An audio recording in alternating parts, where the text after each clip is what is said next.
Hey guys, good morning. It's Sunday. Welcome to Lone Star State, a show I created on my YouTube channel I never do anything with so that I don't go crazy during the quarantine. I hope all of you are doing good and staying safe and keeping your hands washed and sharing all the toilet paper you hoarded and, taking those steps to make sure that you're okay, that you're entertained, and that you haven't murdered the people you live with yet.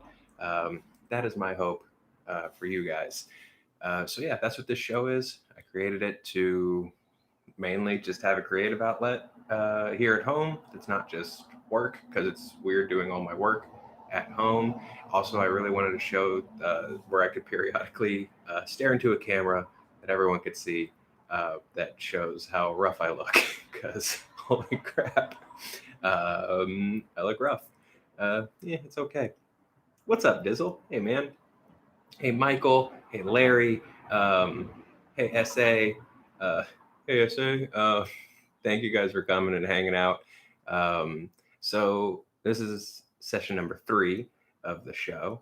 By the way, thank you for hitting like, and you guys have been subscribing a whole bunch for whatever this is. It's literally just going to be me sitting in a chair and making sure that my microphone isn't in frame. That's the whole show. It's just, is it in frame? That's the whole show.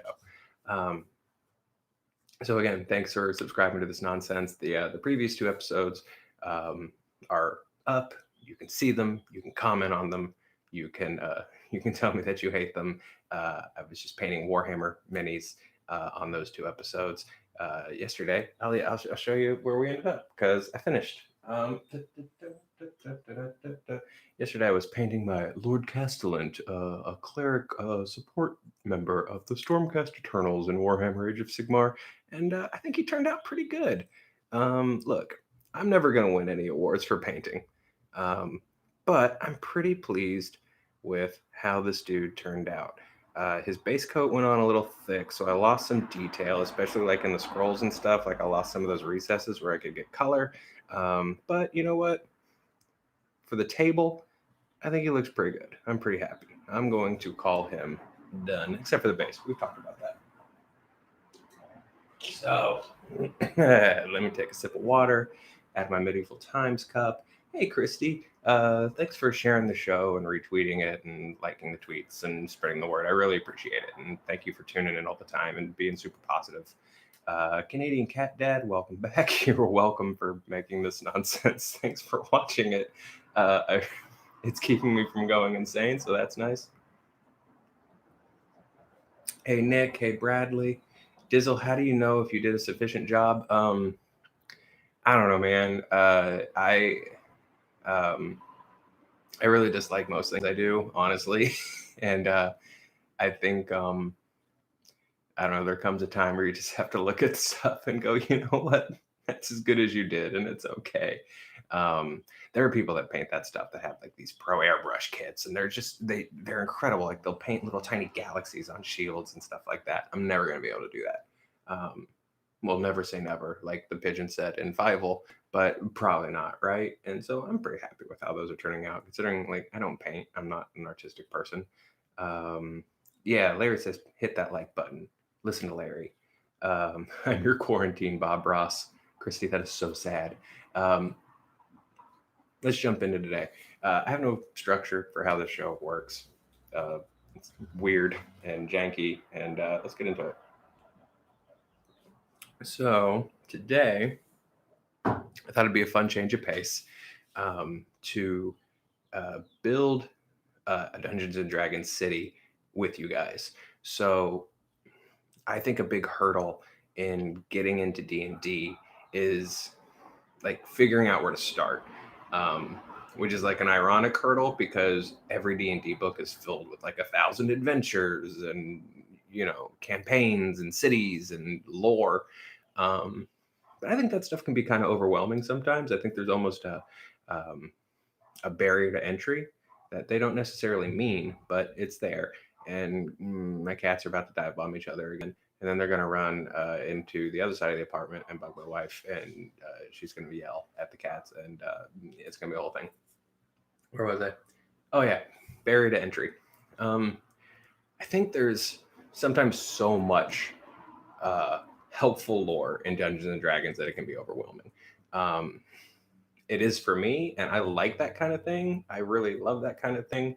Um, and it's still overwhelming for me. So I think a lot of people going into the game are like, I don't know where to start. And I think a great way to start is to just make up your own starter town or starter city from scratch. And the fight has begun off camera. I don't know if you can hear it. So that's what we're going to do today. We're going to build a starter city together for D&D that you guys are welcome to use if you want it. It might be weird. It might be a very strange place, but it'll be fun. It'll be a good time. But first, let me check in with chat a little bit. Hey, Nick. Hey, Blacklash. Dizzle, have you done that stand-up Zoom show yet? Yeah, I did. I did it. What day is it now? Sunday? Time has no meaning anymore. I did it Friday night, and it turned out really good, actually. I talked about it a little bit yesterday, but basically it was a Zoom call, and the audience was all on gallery view, so I could see everyone. I didn't do like a ton of written material because that kind of actually felt a little weird, even though I could hear laughter, right? Like the guy producing the show was muting and unmuting groups of people so that I could always hear some kind of crowd reaction, which was really cool and helpful. Material felt weird to do though. It just felt like, because like written jokes for stand-up have such like a cadence, and that's not just how you say them, and it's not just relying on crowd reaction. It's like how you move when you're saying them, jokes that are used to take a second to check in with yourself and look at your notes and stuff like that. And it was just weird not having any of that. So I did some written material, but then mostly I just kind of like riffed and played with the folks in the room, which was super fun actually, because unlike a club where you usually can't see anyone and you sort of have to just rely on asking them questions and hope that they'll be interesting or share or give you something that you can play with. Like I could see everyone's homes. And so that was fun, and that just gave me a lot to mess with and screw with. So yeah, it went really well. It went super fun. Da-da-da. Canadian Cat Dad, you did all that in one day? I did. I accidentally sat here for like 7 hours and finished painting that guy. But yeah, no, we're good. James, what's up? Hello, London. I hope you're staying safe. Who are my picks for WrestleMania? I don't know. I have honestly, like, I think they should cancel it. Honestly, so many performers are pulling out of it, both because like they have autoimmune issues or just immune system issues in general, or are already getting sick. Like, I read something like the Miz like showed up for work even though he was sick, and it's like, I know that company has this atmosphere, this tradition of like, you show up or you lose your spot, but like, just cancel it. You got it. Just cancel it. It's going to be weird anyway, because it's just going to be people in a gym, an empty gym. But I really think for the safety of all of them, they really need to cancel events. That's my thought. Even if it's just they turn the WWE network into talent vlogging from home and doing Q&As for a while, that's what they got to do to keep people safe. Oh God, have they already taped it? I have no idea. That's going to be a bizarre thing to watch. I think I said on Twitter, like, wrestling with no audience feels like Garfield minus Garfield, if you've ever seen that. It just feels bizarre, really, really bizarre, like a weird Tim and Eric sketch. Let me have some coffee real quick. Canadian Cat Dad, my brother's getting us to play Edge of the Empire. It's a good time so far. Is D&D city building similar? Hey, I'm so glad you're playing Edge of the Empire. I love that game. That's what Pencils and Parsecs ran on, and that was one of the best RPG times I've ever had. So I hope you're having a great time. I guess as far as building, I mean, basically, sure, in that it's just like you're making stuff up and trying to provide opportunities that are fun for your players. Rule-wise and stuff like that, the rule sets are completely different. But fundamentally, sure, yeah, it's all the same. All right. Oh, Garfield minus Garfield is absolutely great. Hey, Craig, you were right. I'm not talking shit. Just saying. Felt weird. Hang on. Let me get a cup of water from a medieval times glass. Glass. Like it's a goblet. It's a plastic cup.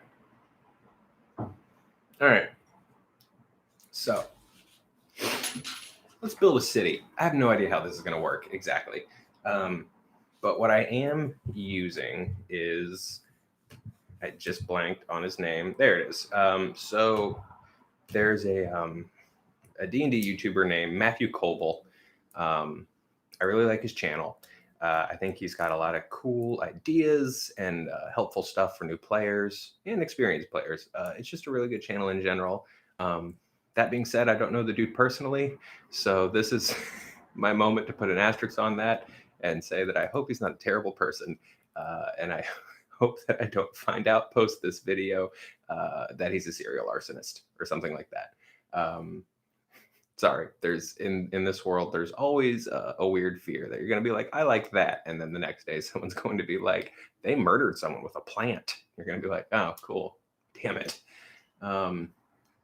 So I'm sure he's great. I'm like 60% sure he's great. But that said, his YouTube videos are super helpful. And he did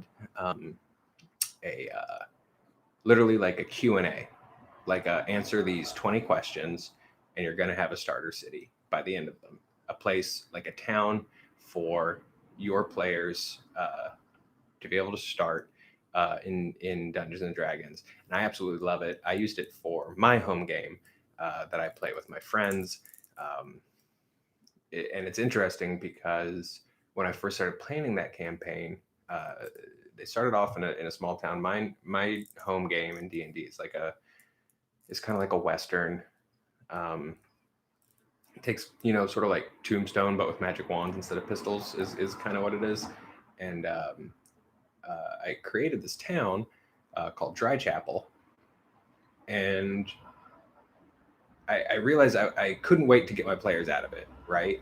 I added a few details about the town, but then I just started expanding on the world around it and got really into that. And I was like, oh my God, I can't wait. The town's right here. And like, I can't wait until they get over here. And then I went back with this questionnaire after I discovered it and applied it to Dry Chapel. And all of a sudden I was like, I could run this game here for years. And they are always based in the town. Like there's so many cool things I'm discovering.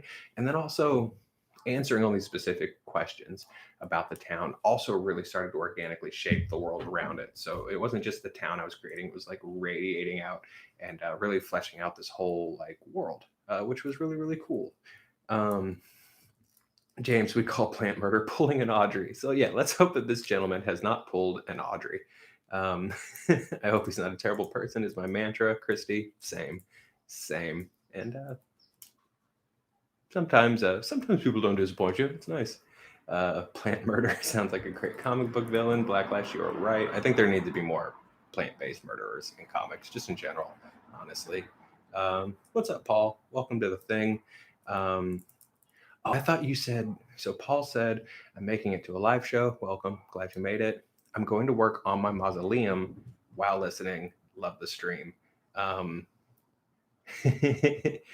a second, I thought you said, I'm going to work at the mausoleum. And I was like, oh, we are pumping the brakes and we're going to talk about what you do at the mausoleum. I guess you're like a Warhammer mausoleum thing, like a model or something like that. If you're on Twitter, tweet me a picture and we'll see it. Okay.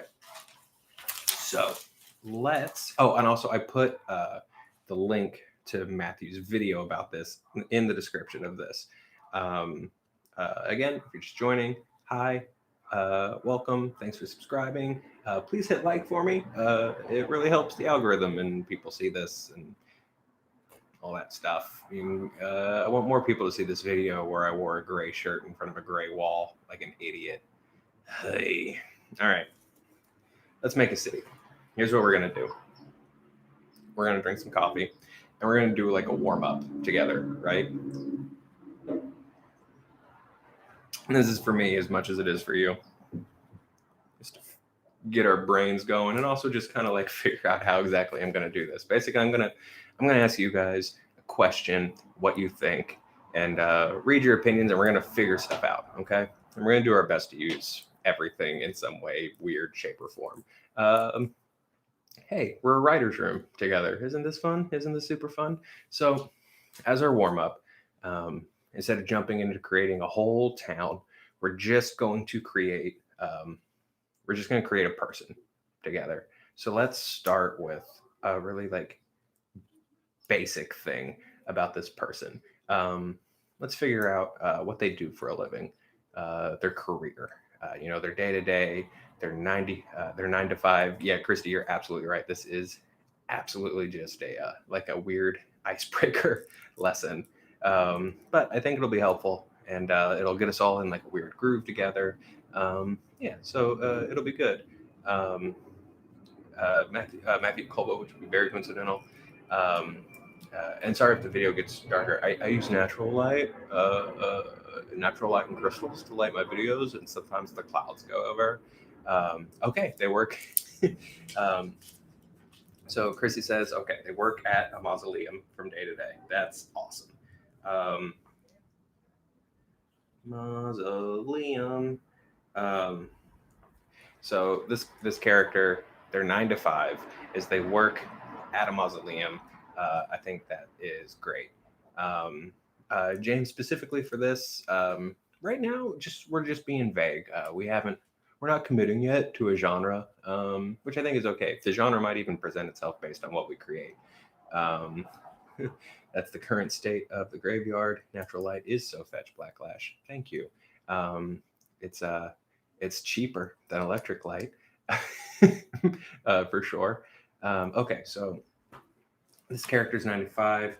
They work at a mausoleum. That's awesome. What do they want to do? Do they like working at a mausoleum? Like, I mean, I'm sure they like their job, but like, what's the job this person like actually wants? Um, uh, Sample, you know what? Samples will go for it. I stand by my request of Berfriend. Their name is Berfriend. That's fine. Berfriend. And Paul, sure, they have dreads. Berf has dreads. DC, okay, so their dream is they want to. Okay, wow. Okay, so Berf actually wants to rule the world. Um, that's his ideal goal job. I'm into it. Wants to rule the world. That's great. This character is so weird. Okay, let's. Is what gender is Berf? Is Berf a man, a woman? Is Berf gender fluid? Let's figure that out. Let's do some basic like race, like fantasy race and gender and stuff like that.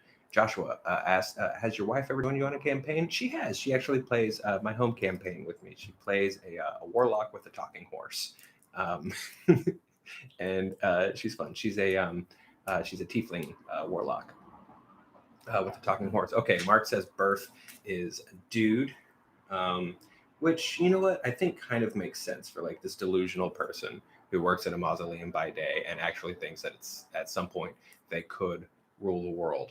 Um, so Kyle has responded with no. Kyle's like, no, it should be a woman. So what if?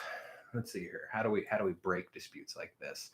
Um, Berf has a coworker who's a woman who also works at the mausoleum. How about that, lady coworker? Um, So lady, okay, so lady coworker, the dead speak. He can hear. Okay, so Berf can actually talk to the dead.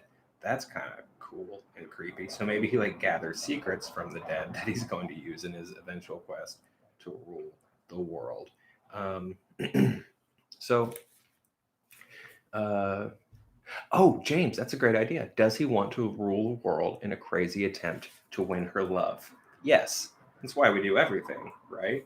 So I'm gonna wants to rule world to win her love.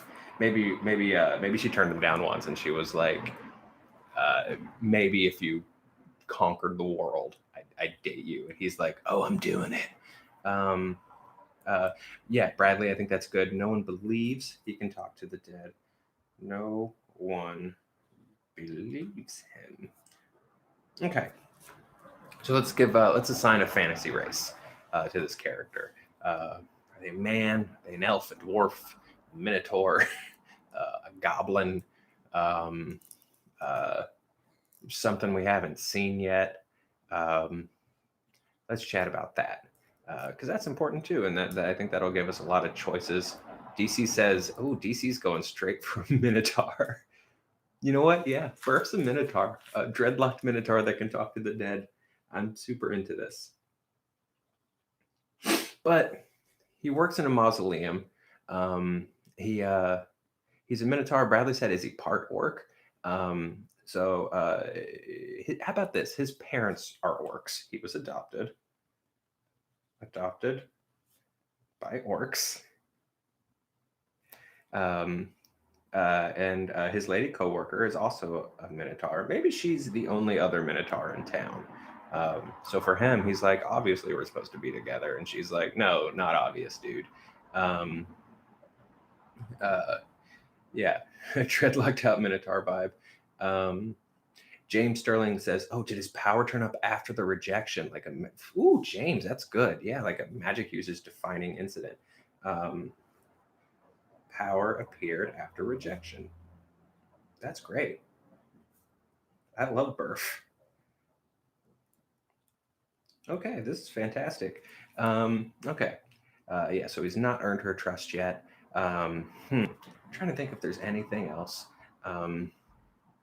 We should learn about Berf. Is there any like weird stuff about Berf aside from every other weird thing we've already given to him? Does he have any weird like eccentricities or pet peeves or just any like weird ticks that he has? Just like add some color to Berf, our minimum wage mausoleum employee. He has. Christy says he has an eye patch. He does not need it. Has it's purely for the look. I like that. It is purely for the look. Has an eye patch. He does not need. He has a Burmese cat named Freya, which is a great name. I love the name Freya. If I ever had a lady kid, I would call the lady kid Freya. It's on the list. If it was just up to me, it would not just be up to me. A Burmese cat named Freya, and he gets worried about doors. I think that's appropriate. Okay, gets worried about doors, and he's a lefty. Thank you, Samples. That's important. You got to know. Gets worried about doors, is lefty. Okay, guys, that's Berf. I think we're getting warmed up. So together, we just created this weird guy. Dizzle, good. He's quick to anger, and maybe he has a little Tourette's. When he gets angry, he gets a little Tourette-y. Quick to anger. So we've created this guy together. His name is Berfriend. He's sort of a lower class employee. He's a mausoleum worker. To me, in this world, that's like he's working the fries at McDonald's, kind of. He's a lower class dude. He's one of two Minotaurs in this town. In town, he works with he actually works with the other Minotaur, who's a lady, and he has tried to get with her a few times, and she rejected him. And after the biggest rejection, he sort of had this weird inciting moment where he found out he could talk to the dead inside the mausoleum. No one believes that he can do it, but he is trying to. He believes he can conquer the world to win her love. Um, uh, but no one really believes he can do this, and no one really believes he has any powers, especially not his adoptive parents, who are orcs, or his cat named Freya. He gets very nervous about doors. He's left-handed. He's quick to anger, and when he gets really angry, he sort of has some Tourette situations happen. That's great. I love Berf Reindahl so much. So if you're a D&D player, feel free to use Berf.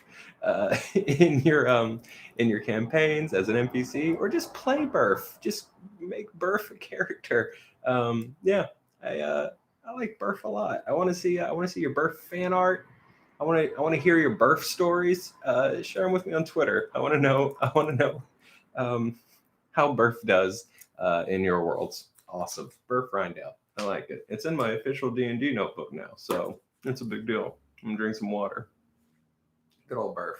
I love it too. SA. That was pretty good. That was pretty good.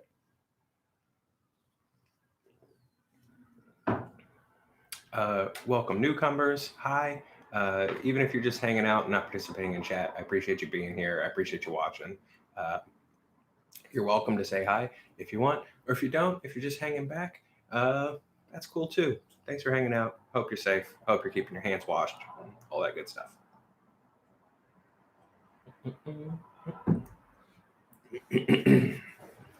Mark, I agree. Nice job, everyone. Hi, Mark Hershon. Okay, so let's get into making a town together. So let's start with a couple of basics. So I've got the PDF pulled up here.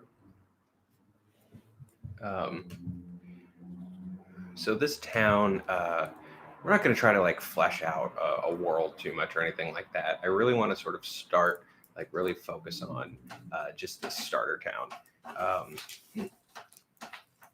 But we do need to get sort of an idea of the area around it and what it's like and stuff like that. So what is, I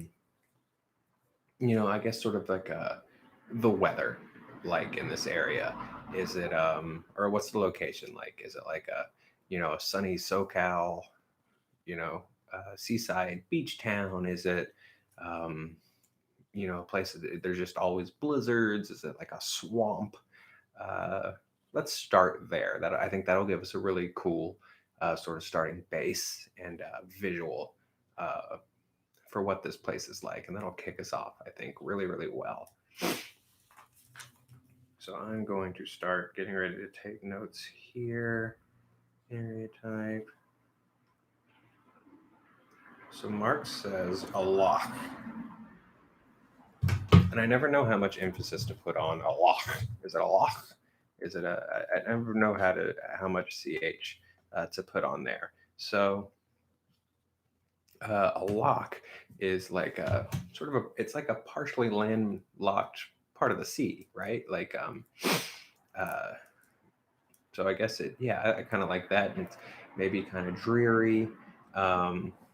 It's it's like a let's start playing with this. So it's built around this body of water, this inlet from the sea. It's usually very gloomy. Okay, yeah, it's like kind of gloomy, kind of Seattle-esque. I like that. So it's gloomy there. It's rainy. If there is a sunny day, people kind of freak out. I like that a lot. Sunny days equal weird. So that's kind of cool. Like, okay, so that's sort of our area. I dig that. That's kind of the area where this town is. So let's, I think we'll name the town. No, you know what? Let's go in order. Who cares? Let's jump in. What's the town called? Let's figure out a name for the city. Is Fraser there? Loch Ness is bigger than all the standing water in Scotland combined. I did not know that. I mean, I guess it would have to be because Nessie's in there, and Nessie needs like a lot of space to live. So, yeah, so I guess that kind of tracks.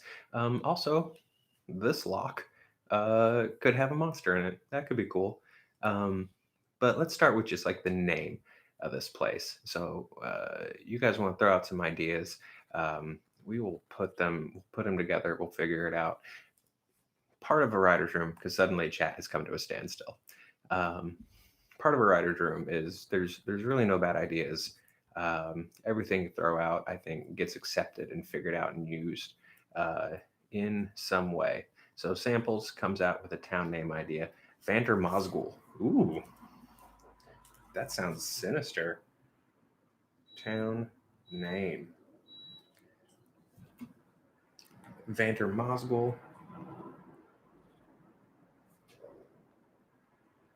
I like that. And DC wants sort of to add a new on there, which I also like. So let's call it new new Vandermosgul. Because then also that sort of gives us the idea that like, what the hell happened to old Vandermosgul? Like, did it fall into the lock? Are the ruins like under the lake? That could be kind of cool. Um, uh, Eugene threw out Craston. So let's. I want to use Craston.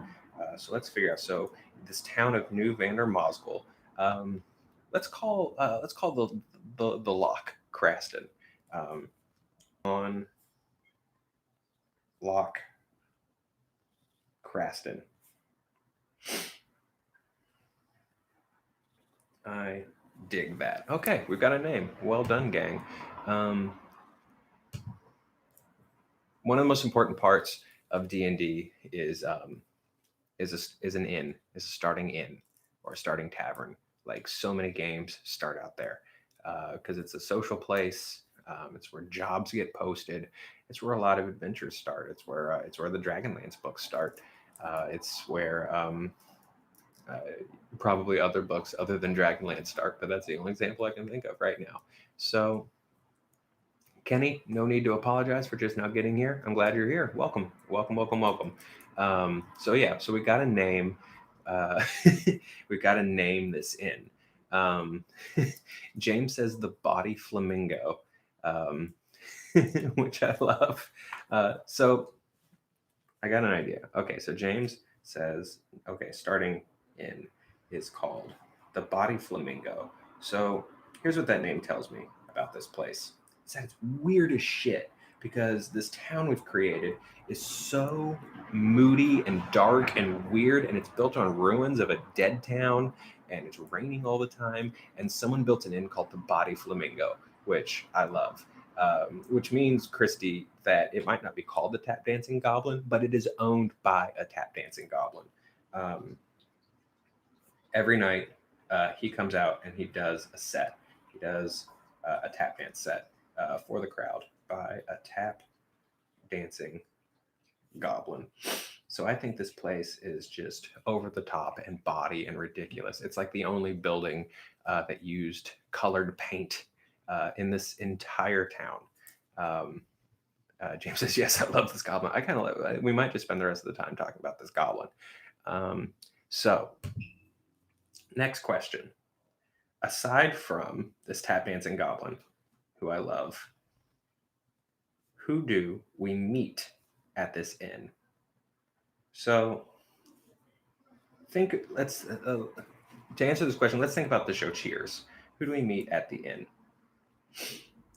So, who are the employees? Who are the regulars? Who constantly pops in and they all go Norm because everybody recognizes them. Who are these people that you meet at this weird inn? Now, keep in mind, this place is super weird. It's the Body Flamingo. So, is this a place for outcasts, people a little outside the social norm? That's kind of what pops into my head. But yeah, so tell me about who's here. So, we've got. Exactly, Christy. We need a postal worker regular, and I think that postal worker regular is going to be Eugene's old fisherwoman. So there's an old fisherwoman. Perfect. Yes, Kenny, the goblin always tells stories about how back in the day he was an actor and he could have made it. Um, I really like that. Okay, Pestle, the sous chef. I love it. So Pestle, the chef, who makes all the food at the Body Flamingo. I dig it. I agree, James. If you're an employee having to watch a tap dancing goblin every night, you must be really crazy numb to weird stuff. I agree. Here's something I like. Eugene and Mel both went old fisherwoman, and Mel added something to it. She'll take you on a monster hunting tour. Holy shit, that's really good. So the old fisherwoman, it's cool that two people were like on the same page about her. But then Oh man, she takes you on monster hunting tours. Takes you on monster hunting tours. That's great. That's so good. I mean, that's a quest in itself. Um, there's Morg, the bouncer. I like Morg. Christy, tell me a little bit more about Morg. Like, what is he? Um, what is Morg the bouncer? Um, like fantasy race, just so I can like picture him. And Sample says there is a log lady. I'm fine with that. I'm fine with a good Twin Peaks nod. But guys, tell me a little more about the log lady and in this town. I want to know. Um, I want to know about this log lady. What's her deal? What is a log lady? What does that mean here? Is she just obsessed with logs? I want to know. Tell me a little bit more about the log lady. And I want to know a little bit more about Morg the bouncer too, because Morg also sounds pretty dope. Because so far at the end, we have at the Body Flamingo, um, we have it's owned by a tap dancing goblin who used to be an actor. Used to be a stage actor, which is great. There's an old fisherwoman who takes people on monster hunting tours. There's Pestle the chef, Morg the bouncer. Morg is a mute halfling. Shut up. That's great. Morg the bouncer, a mute halfling. That's insane. I love that. And a log lady. Log lady is slang for a cigar smoking woman. So she's a cigar enthusiast.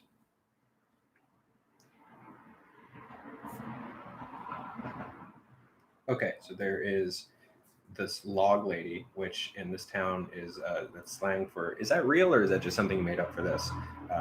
She is a tobacco enthusiast, tobacco cigar enthusiast.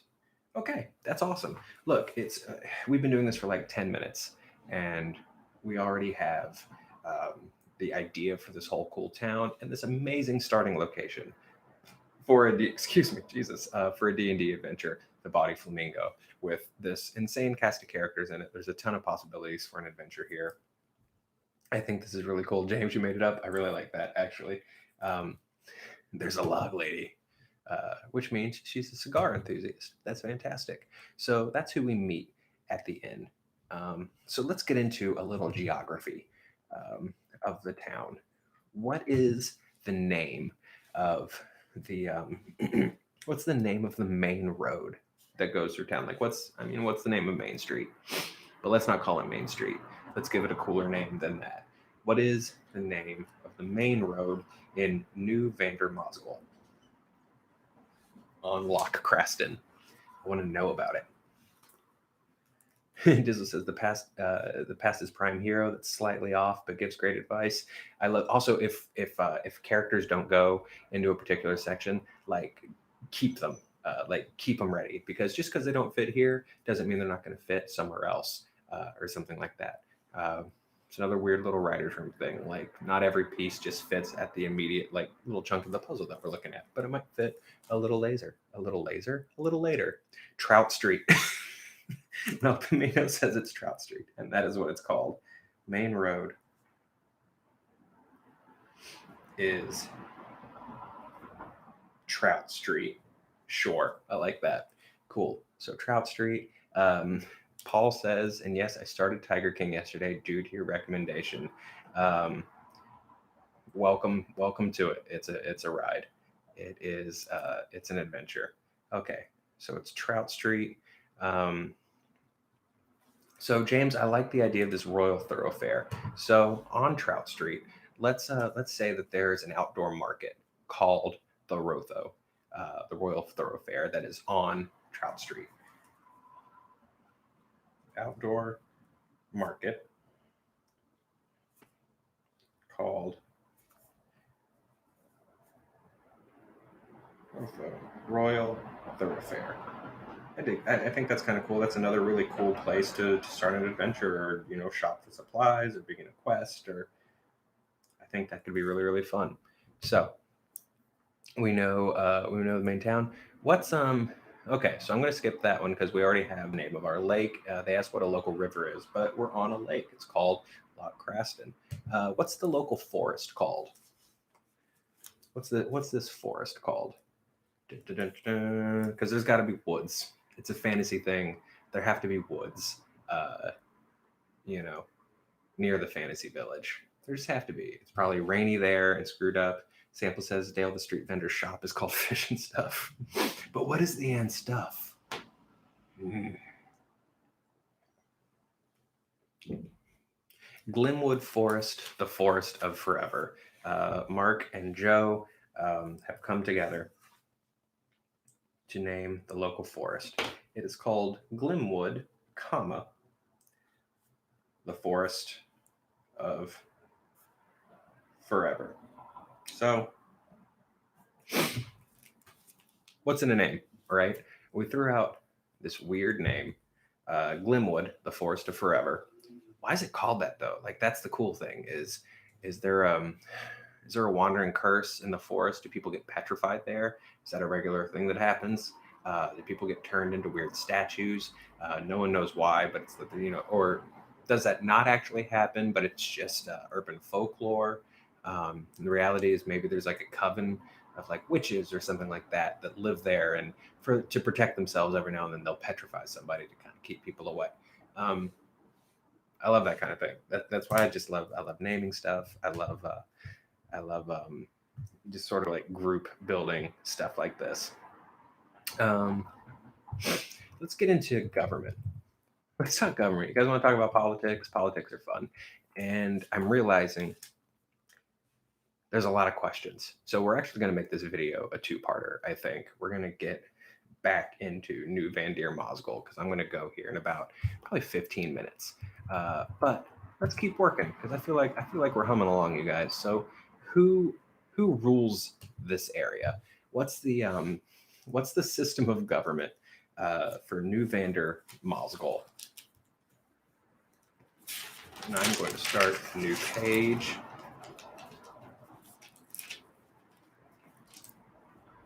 I'm going to write government at the top of it. And I have a cat right off camera who's so pissed that there's a notebook on my lap because she wants to be here. But you can't be here, cat. Okay, so let's talk government. There, Eugene says there's a marquee. I dig that. And there's a town council.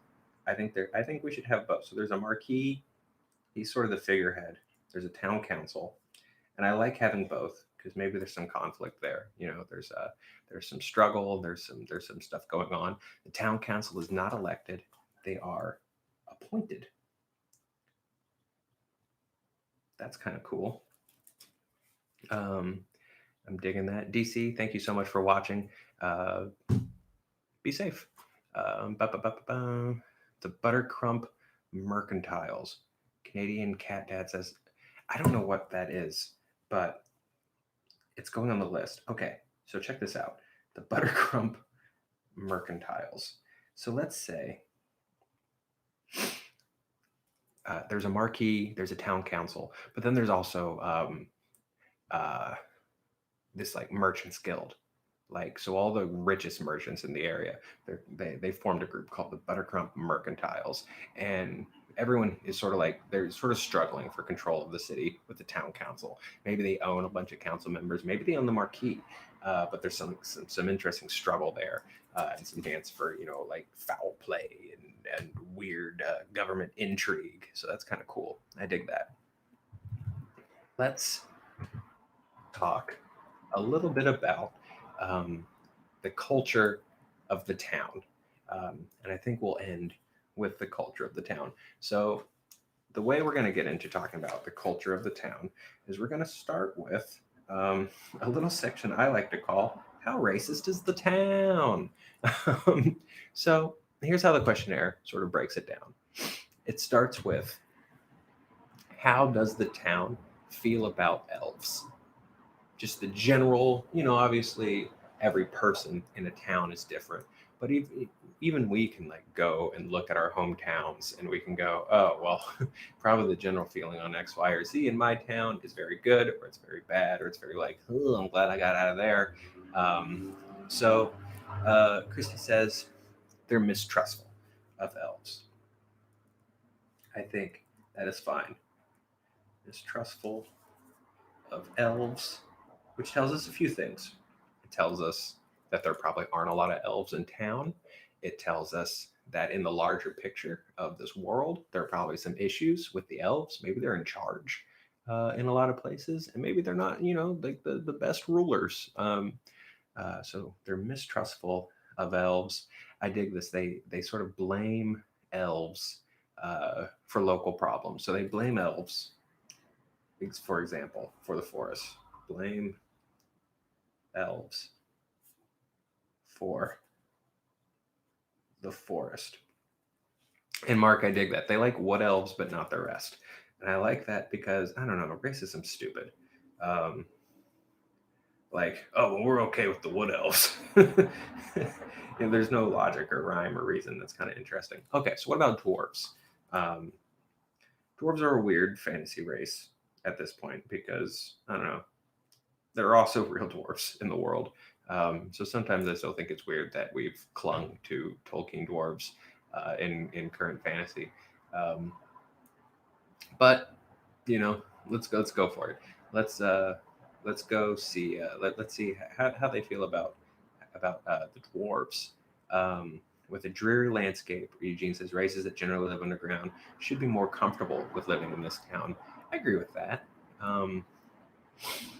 So maybe some of like the subterranean races are comfortable in the town, which would mean yeah, dwarves are useful. I like that. Christy says dwarves are useful but not respected.